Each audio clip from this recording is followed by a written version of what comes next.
Oke, baik.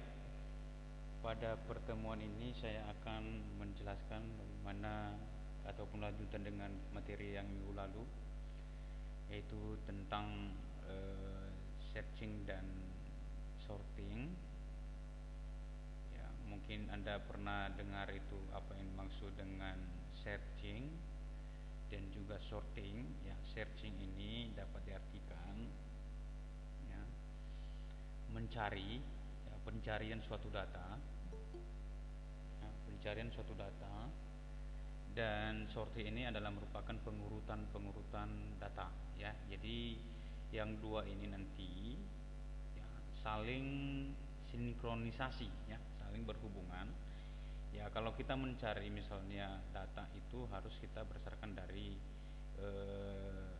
data yang sudah disorting, ya, ataupun data yang belum disusun, yang sudah tersimpan. Artinya di dalam data itu harus tersimpan terlebih dahulu, baru bisa kita mencari data, ya.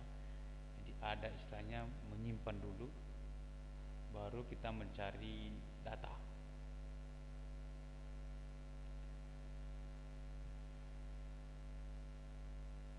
Oke, jadi di sini nanti kita bisa lihat ya, ada beberapa motivasi dalam ataupun penjelasan sebelum pengumpulan data atau sebelum kita melakukan searching. Ya, dapat diartikan dulu terlebih dahulu apa itu yang dimaksud dengan data, ya. Data itu yang dapat dikumpulkan, artinya data itu yang bersifat dikumpulkan ataupun dicari, ya, dan kemudian dikumpulkan dan disimpan, ya. Itu adalah data. Kemudian yang kedua adalah informasi, data yang sudah diolah, ya, ataupun yang sudah dicari, ya, kemudian diolah menjadi informasi. Itu artinya, jadi ada dua nanti, ya, ada data, ada juga informasi, ya. Jadi data dan informasi, ya, data dan informasi itu saling sinkronisasi, ya. Kalau misalnya tidak ada data, maka informasi tidak bisa dihasilkan, ya. Tapi kalau misalnya tidak ada informasi namun data ini tidak berarti, ya, ataupun tidak bisa diambil kesimpulan dan tidak bisa bermanfaat, ya. Itu adalah yang dimaksud dengan data dan informasi, ya. Kemudian masalahnya di sini dapat kita artikan, ya. Masalahnya yang pertama sekali, data itu harus tersimpan, ya, tersimpan, barulah terjadi yang namanya pencarian ataupun yang disebut dengan searching, ya. Nah, jadi harus tersimpan terlebih dahulu. Nah, jadi dilakukan penyimpanan, ya, namun kita akan melakukan, ya, proses yang pertama adalah proses pencarian di dalam data itu. Bagaimana kita mencari data? Jadi di dalam data harus terdiri yang namanya kunci ataupun yang disebut dengan key, ya. Ada key, ya, seperti yang pernah Anda ketahui, ya, bahwa data itu memiliki key ataupun kunci. Gunanya adalah kunci itu untuk dapat dicari, ya, untuk dapat diketahui data apa yang kita cari. Ya, itu. Jadi kunci. Contohnya lah seperti NPM Anda, ya. NPM Anda itu yang disebut dengan key. Mau Anda mencetak misalnya data, mau Anda mencari data, mau mencetak KRS, mau misalnya mencetak transkrip nilai, selalu Anda memiliki yang namanya key, yaitu adalah NPM. Nah, sama seperti ini.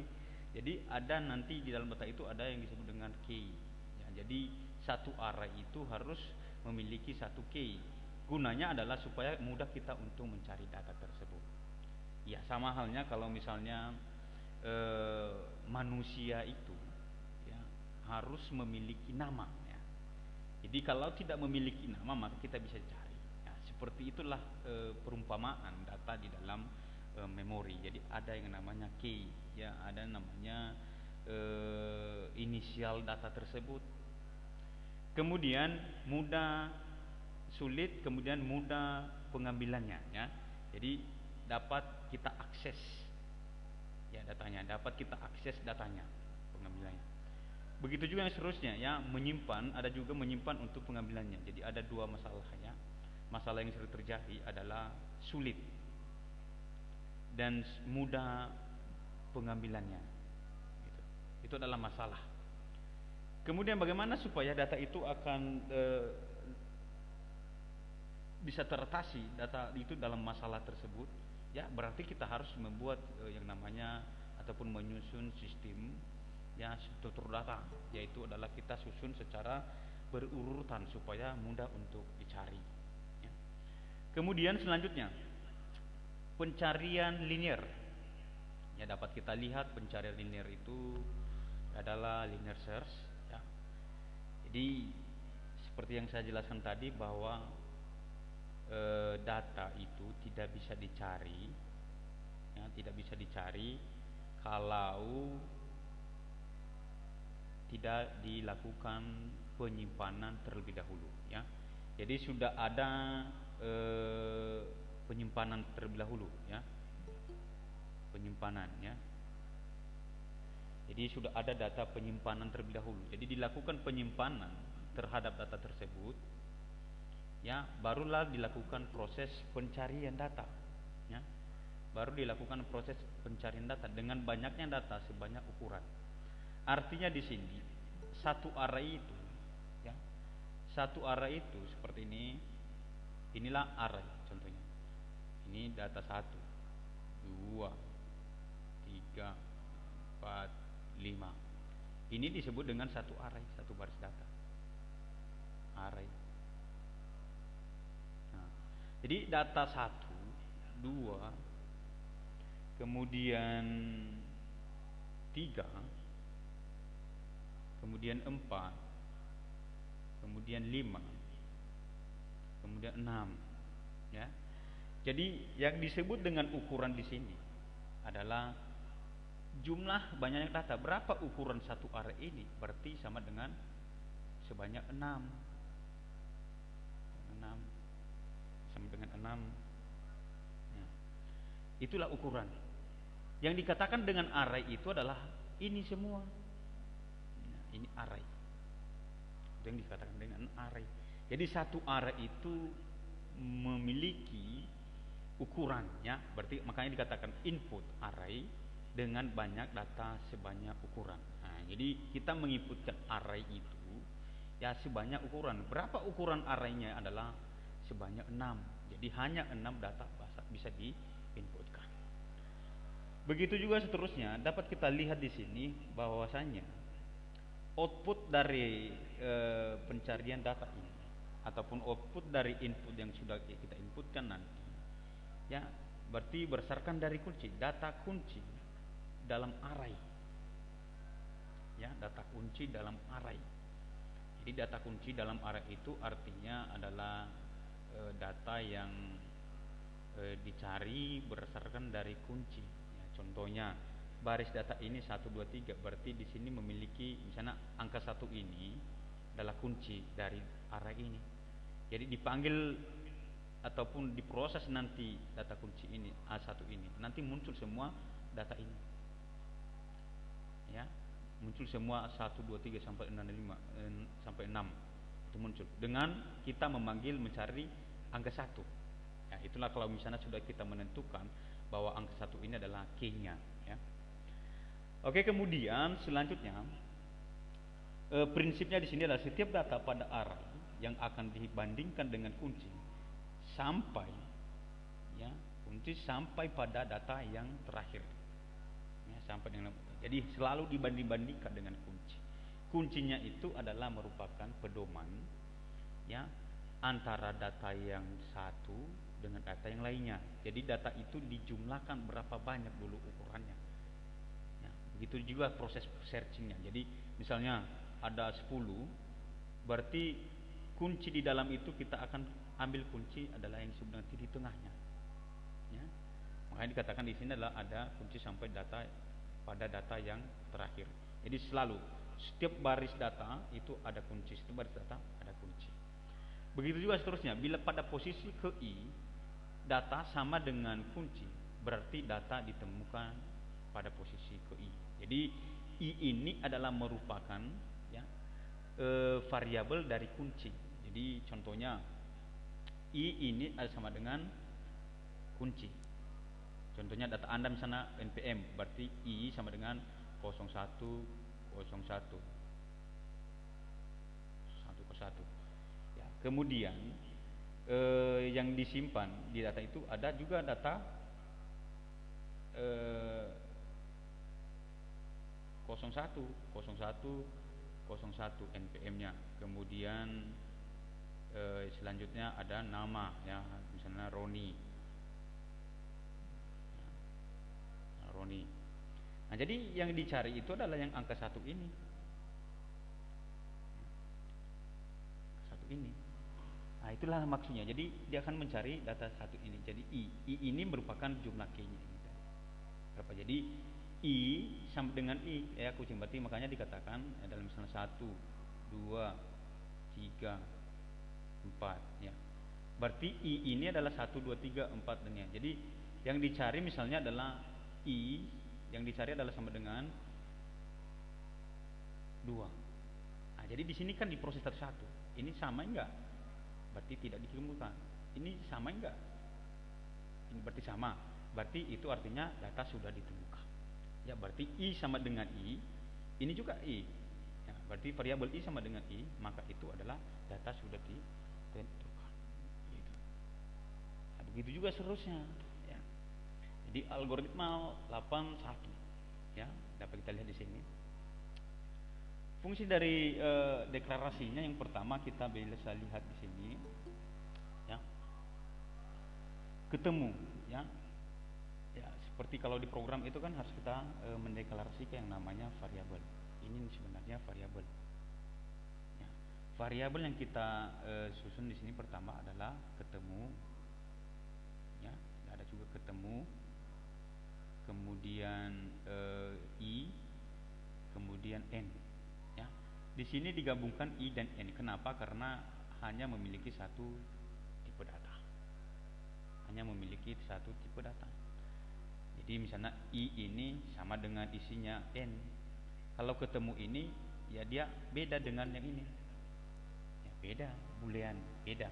Ya, jadi makanya perbedaan tipe data. Jadi mungkin Anda bertanya nanti kenapa? Ya, ini harus dipisahkan ya. Jadi tergantung dari tipe data ataupun isi data. Kemudian dilakukanlah proses logika ya, deskripsi, ketemu false ataupun salah. Kalau tidak ketemu seperti yang saya jelaskan tadi, kalau tidak ketemu maka itu N yaitu adalah belum ketemu. Bisa dikatakan belum ketemu.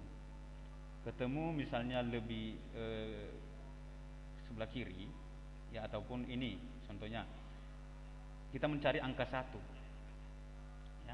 Mencari angka 1 itu harus berdasarkan N lebih besar dari N, maka itu mulai dari elemen pertama diproses sampai dengan seterusnya. Jadi di sini ada proses atau logika perulangan ya, perulangan. Jadi mungkin Anda pernah belajar tentang perulangan. Ada juga proses array. Ada juga proses array if, ada juga array. Jadi if ini dia akan memproses array. Jika array N sama dengan kunci, then dibandingkan gitu ya. Jadi misalnya jumlah kunci itu N ini variabelnya adalah untuk jumlah keseluruhan data. I tadi adalah merupakan kunci. Dan ketemu itu adalah merupakan pengambilan keputusan kita ambil. Kemudian add if, kemudian LCN N ditambah dengan 1, cek data berikutnya. Ya, seperti itu.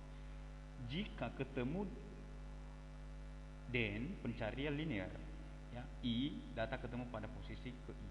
Jadi dia akan menemukan pada posisi ke I. Posisi I itu adalah posisi kunci. Nah, jadi kalau sudah persis sama dengan kunci dan misalnya jumlah data sebanyak 5 ya, sebanyak 5 contohnya seperti ini ya. Nah, jadi kalau sudah ketemu dengan I, contohnya Ya, ini adalah I, ini bawah ini I. Ya, berarti sudah dikatakan itu adalah sudah ketemu. Ya. Tapi kalau tidak ketemu data yang sama, maka itu tidak bisa dikatakan ketemu. Jadi harus sama dengan I.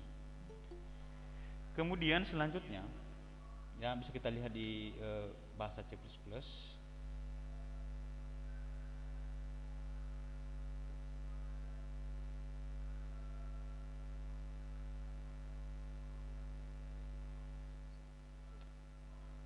Jadi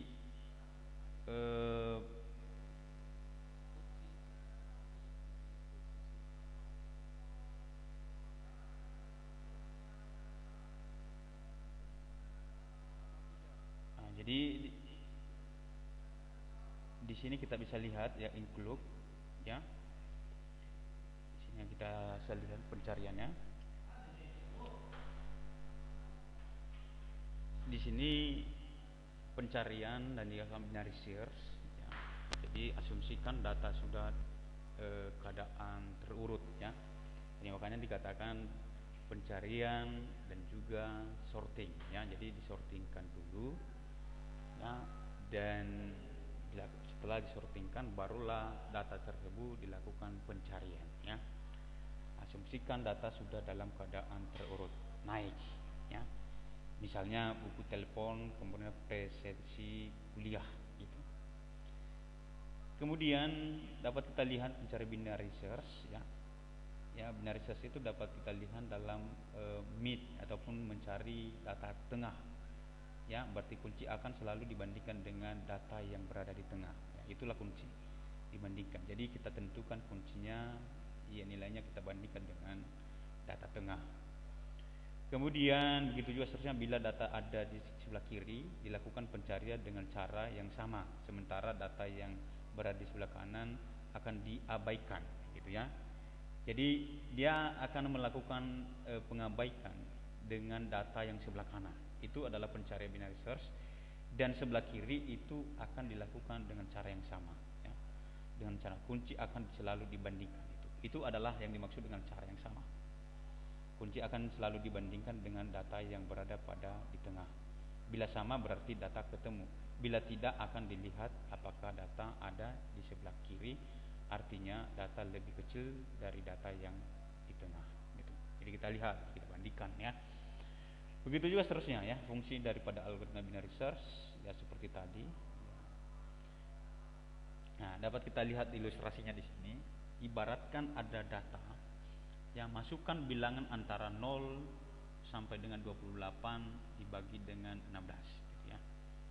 Dibagi 16. Ini masukkan bilangan. Bilangan ini dimasukkan 0 sampai dengan 24 dibagi 16. Nah, jadi di sini kita bisa lihat hasilnya keseluruhan. Ya, hasil keseluruhannya itu adalah kita hitung berapa jumlah karakter, banyaknya jumlah karakter. Yang pertama sekali yang adalah 1, 2, 3, 4, 5, 6, 7, 8, 9, 10, 11, 12, 13, 14, 15. Ya, 1, 2, 3. Berarti ini jadi 15 semua. Ini kan jadi 15 semua karakternya ini. Ya, jadi 15. Kemudian dilakukan dari karakter ini dilakukan penambahan 2, ya. Berarti 0 ditambah dengan 2, ya kan, berarti 2, ya. Ditambah dengan 2 lagi 4, ya, 1. Ditambah dengan 2 lagi 6, jadi kelipatan 2, makanya 6. Kemudian ditambah 2 lagi berarti 8. Begitu juga seterusnya, ditambah dengan 2 lagi 10, tambah 2 lagi 12, tambah 2 lagi 12 tambah 2 berarti 14, ya. Kemudian 16 tambah 2 dan sampai dengan 28, ya. Jadi kita hitung lagi berapa jumlahnya. 1, 2, 3, 4, 5, 6, 7, 8, 9, 10, 11, 12, 13, 14, 15, ya, tetap 15, ya. Jadi 15. Nah, tugas kita sekarang adalah kita menentukan nilai tengahnya. Karena 15 ini berarti kita bagi 2. 15 berarti 14 berarti 77 jadinya, ya. Jadi kita lihat di sini nilai 1, 2, 3, 4, 5, 6, 7, ya. Berarti ini adalah sebelah kiri, ya. Ini adalah sebelah kiri. Ini adalah sebelah kanan. Ya, kita hitung ya. 1, 2, 3, 4, 5, 6, 7. 1, 2, 3, 4, 5, 6, 7. Jadi ada 7. Jadi nilai tengahnya itu adalah ini. Nilai tengahnya. Jadi sudah kita dapatkan nilai tengah. Sekarang kita melakukan proses untuk pertukaran. Ya. Jadi tadi proses pertukaran adalah harus dibandingkan ya dengan nilai tengahnya. Ya, dibandingkan. Ya, istilahnya diabadikan dengan diabaikan data yang sebelah kanan. Itu maksudnya. Ini dapat kita lihat di sini 16 ya. Ini kan mulai kita ke sebelah kanan. Kita ambil dulu 16. 16 kita pindah ke paling bawah pertama ini.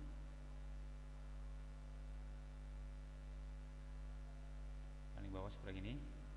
Kemudian kita pindah lagi 18 ya. Kita ke bawah 18, kemudian 20, kemudian 22, kemudian 24, kemudian 26, kemudian 26. Ini sebelah kanan ya. Kita ambil yang sebelah kanan ini dulu. Ya, kita ambil titik tengah di sebelah kanan ini. Titik tengah kita bandingkan, hitung dulu 7. Berarti 33. Jadi dapat kita lihat di sini 3. Jadi ada 3. Jadi kita ambil 3. Ini ada 3, ini juga 3. Kita bandingkan lagi. Nah, 3. Jadi ada 3. Kita bandingkan lagi 1. Ya, ilustrasinya adalah 22. Inilah yang ada bintang ini adalah titik tengahnya. 22. Kemudian 16, 18 baru 20. 16, 18 baru 20. Jadi diambil lagi ya, tetap 16 ini. Ya kita ambil di sini adalah 18 baru 20 ya. Berarti kita menyelesaikan yang sebelah kiri. Ini sebelah kiri ya. Berarti 16, 18, 20. Ini hasilnya. Ya. Kita pilih lagi nilai tengahnya ya. Nilai tengahnya adalah 18. Ini nilai tengahnya 18. Jadi setelah kita ngambil nilai 18, maka yang 20 ini nanti ya, berarti ini 18 ya. Maka yang 20 itu 18 hilang ya, 18 hilang. Kemudian tinggal 20. Ya, karena tinggal 20 berarti kita harus mengutamakan yang sebelah kiri. Nah, itu tadi bilang mengabaikan sebelah kanan, berarti kita mengutamakan sebelah kiri. Jadi ini adalah hasilnya adalah 16 setengah. Jadi bukan ini 16. Nah, jadi 16 ditemukan. Hasil sebelah kiri 16 ditentukan dengan array pada posisi 8 ya. Berarti pada posisi 8. Jadi posisi data yang paling jumlah 8. 16 ditemukan dalam array pada posisi 8. Itu artinya. Jadi 16 bagi 2 berarti 8. Di sini ada posisi 8. Nah, 16. Jadi kita bisa lihat di sini 16 1 2 3 4 5 6 7 8 ya, 7 8 ya. Di sini di posisi 14 berubah jadi 16. Oke, begitu juga seterusnya. Ya, kita bisa lihat di sini sorting. Ya, sudah selesai dengan masalah searching. Masuk kita ke masalah sorting. Sorting dapat kita lihat di sini adalah pengurutannya. Yang pertama sekali, ya, usaha berarti mengurutkan data, mengurutkan dari data tak terurut menjadi data terurut. Itu adalah masalah yang ada di sorting ini. Jadi perlu kita waktu mengurutkan. Nah, itu masalahnya. Jadi perlu waktu. Kemudian masalah efisiensi peningkatan kecepatan pencarian. Nah, itulah gunanya daripada sorting ini nanti. Jadi kalau sudah terurut itu berarti dapat meningkatkan ya peningkatan kecepatan pencarian. Jadi kalau sudah terurut ya, efisiensi itu masalahnya. Jadi harus kita mengefisiensikan ya waktu. Jadi kalau misalnya sudah terurut, data sudah tersusun, maka itu mudah untuk diakses. Metode, ada juga metode gelembung ataupun bubble gelembung. Kemudian ada juga metode insertion, kemudian penyisipan. Ada juga proses pemilihan, ada juga proses penggabungan, ada juga proses fusion dan lain sebagainya. banyak metode yang digunakan dalam sorting, ya, gelembung, ya. Ada istilah gelembung, berarti ada perbandingan, ya, data. Begitu ya, semua dikerjakan dengan cara rekursif. Nah, ini merge sort, ya, ada metode dikerjakan dengan cara rekursif. Kemudian langkah pertama adalah barisan data dibagi menjadi 2 subbarisan. Jadi barisan data itu dibagi 2. Misalnya kan jumlahkan sebanyak mungkin. Ya, misalnya data ada 10 dibagi 2, berarti diambillah titik tengahnya, ya. Begitu juga seterusnya, sort secara rekursif, ya, diambil titik tengahnya lagi, ya. Jadi diambil titik tengahnya. Begitu juga seterusnya, ya, gabung hasil langkah 2 dan begitu. Jadi ada istilahnya data keseluruhan baru dibagi 2, baru data yang bagi 2 itu dibagi lagi. Nah, itu yang disebut dengan subbarisan yang terurut menjadi barisan yang terurut, gitu. Jadi maksud kita di situ, data yang belum terurut itu kita banding-bandingkan dengan data yang mana yang lebih kecil, mana yang lebih kecil. Jadi lebih kecil itu kita pindahkan ke sebelah kiri. Nah, itu maksudnya. Jadi bisa kita lihat di sini. Data itu ada memiliki 1, 2, 3, 4, 5, 6, 7, 8. Yang ada 8 banyak data. Dan data ini belum terurut, ya, belum tersusun. Nah, langkah pertama yang kita lakukan, kita bagi 2, ya. 8 berarti 4, berarti ada 4 data. Gitu. Kita bandingkan ada 4 data. Kemudian 4 ini kita bandingkan lagi, bandingkan 4 data seperti ini, ya, 1, 2, 5 sudah dikelompokkan, ya, seperti 1, 2, ya, sudah dibagi 2. Kemudian data inilah dibagi 2 lagi, ya, yang 4 ini dibagi 2 lagi, berarti ini, ya, berarti dibagi 2 menjadi 84 dan 73. Nah, inilah hasilnya, 84 dan 73. Begitu juga seterusnya. Ini sebelah kiri ini kan sama, dibagikan lagi, ya, dibagi 2 lagi, berarti ada 1, 2 dan ada 65. Itu seterusnya. Jadi begitu juga ini, 8 dan 4, 7 dan 3. Nah, dibagi lagi ini 8 dan 4. Ini sub barisan. Nah, dibagi lagi yang sebelah kiri ini. Begitu juga ini, dibagi lagi ini, dibagi lagi ini. Ya, makanya itu 8 dan 4, kemudian 7 dan 3. Nah, itulah hasilnya, 7 dan 3 dibagi. Ya, begitu juga ini, sama. Nah, penggabungannya inilah dibandingkan. Terjadi penggabungan berarti terjadilah perbandingan. Dibandingkan datanya. Ya, membandingkan datanya, ya, dapat kita lihat di sini. Ya, membandingkan datanya. Pertama sekali, kita bandingkan dulu yang 8 dan 4. Mana yang lebih kecil? Berarti 4. Kalau 4 berarti kita pindahkan ke sebelah kiri, berarti ini jadi 4. Hasilnya adalah ini, bawah. Berarti 4, 8. Begitu juga seterusnya, ya. Kita bandingkan lagi 3 dan 7, ya. 3 dan 7 kita bandingkan lagi. Ya. Kenapa? Ini kan tadi 7 dan 3. Ya, mana yang lebih kecil?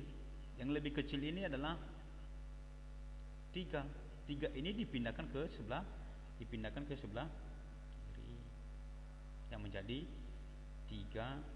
Ini 3 pindah, kemudian 7-nya pindah ke depan, ya, 37. Begitu juga seterusnya, sama, ya, seperti ini, sama hasilnya. Nah, namun hasilnya nanti bisa terurut, berarti 3, 4, 7, 8. Kemudian yang sebelah kanan tadi 1, 2, 5, 6, ya, sudah diurutkan ini. Nah, terjadi lagi penggabungan keseluruhan. Dibandingkan lagi ini, ya. Bandingkan 3 dengan 1. Mana yang lebih kecil? Berarti 1. Ya, 1 dipindahkan ke sebelum 3. Gitu. Mana yang lebih kecil lagi, ya? Mana yang lebih kecil lagi? 3 dan 2. Ya, berarti 2 lebih kecil, dipindahkan lagi ke sebelum 3. Begitu juga seterusnya, dibandingkan misalnya 4 dan 5. 4 dan 5 berarti sudah tetap posisinya, tidak perlu lagi pindah. Begitu juga seterusnya, ini 5 sama 7, tidak perlu lagi. 6 dan 7. 6 6 dan 7 berarti harus dipindahkan yang 6. Yang 6 ke 7 berarti 7. Makanya hasilnya seperti di bawah ini.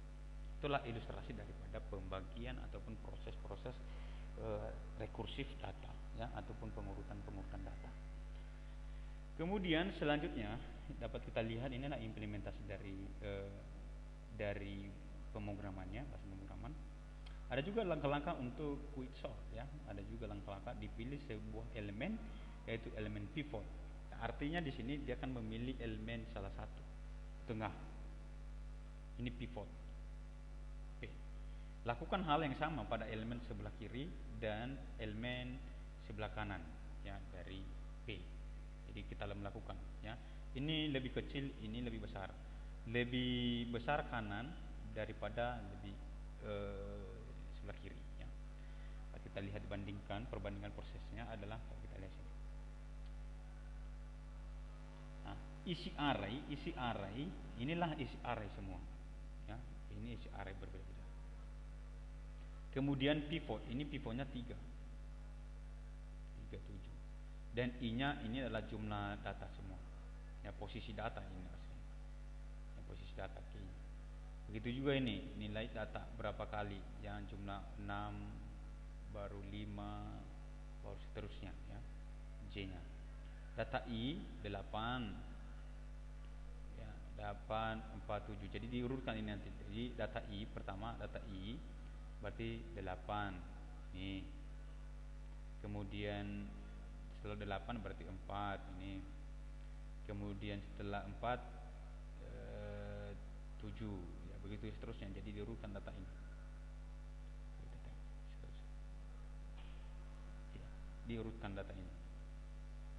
Begitu seterusnya, ya. Jadi ini kan 2 data J 2. Jadi setelah 6 tadi ini kan 6, ya, berarti 2 1, ya. Kemudian 3, kemudian 1, ya. Jadi di sini kan 2 1 3, ya. Itu data J-nya, data yang tidak berurut gitu, ya. Ini kan sebenarnya ini, ya, data J ini data yang belum terurut. Bagaimana supaya kita mengurutkan 1 2 3, ya. Jadi itu data yang kedua, 3. Begitu ya seterusnya. Jadi prosesnya di sini adalah pertama, kita akan melakukan setelah ditukar, dia menukarkan data ini. Posisi data yang pertama adalah 8, ya, 4 7 3 1 2 6 5, ya. Kemudian setelah ditukarkan, ini adalah 2.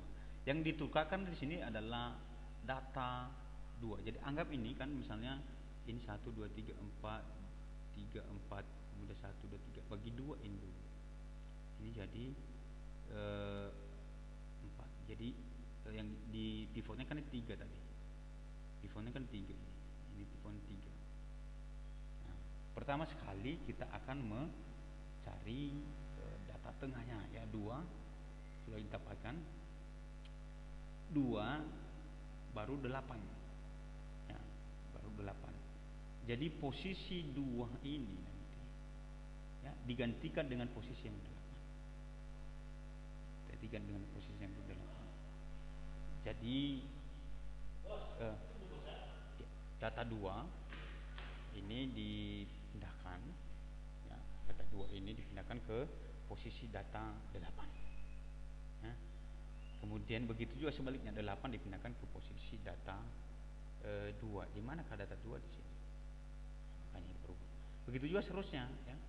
Seterusnya muncul lagi isi array yang berikutnya. Array berikutnya ini, nah, kita anggaplah array berikut ini kita pindahin ke sini.